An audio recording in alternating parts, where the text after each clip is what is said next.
টাটকা টাটকা মাছ দিয়ে চচ্চড়ি খাইতে আর কি ভালোই লাগে। এখন দিয়ে দেবো এই যে পেঁয়াজ আর মরিচ যে কাটে রাখছি সেইগুলো চচ্চড়ির জন্য।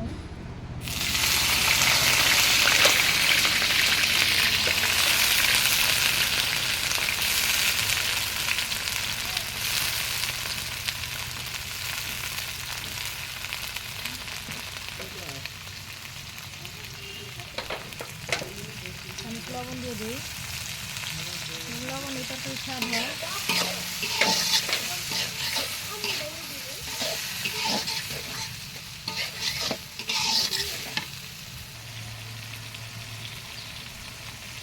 হলুদের গুঁড়া দিয়ে দিই, যেহেতু তরকারি তাই বেশি পেঁয়াজ মরিচ একবারে ভেঙে নিতেছি না,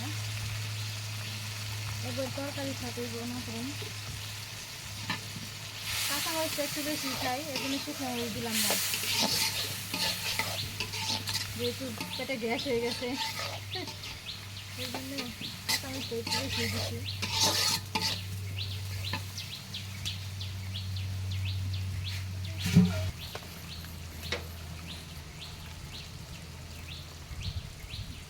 এখন দিয়ে দেবো এই যে তরকারি,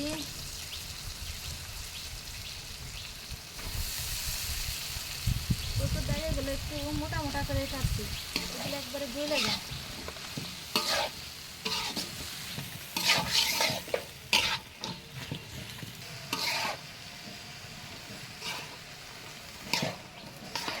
মশলার সাথে ভালো করে মিশিয়ে দিব।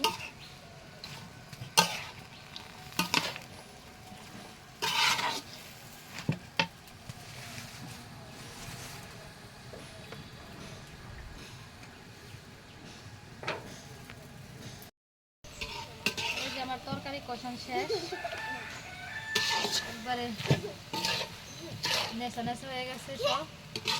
এখন দিয়ে দিব এই যে মাছগুলো দিয়ে দিব।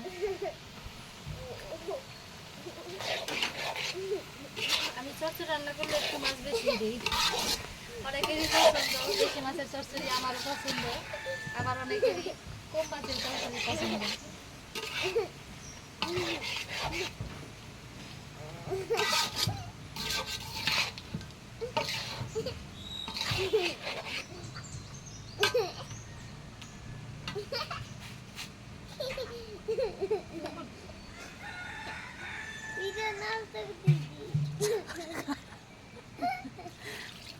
পরিমাণ মতো পানি দিয়ে দিই, সব সবজি সিদ্ধ হয়ে যায়, মাছও সিদ্ধ হয়। আমার বাচ্চা পাগল হয়ে গেছে, খালি চিল্লাইতেছে।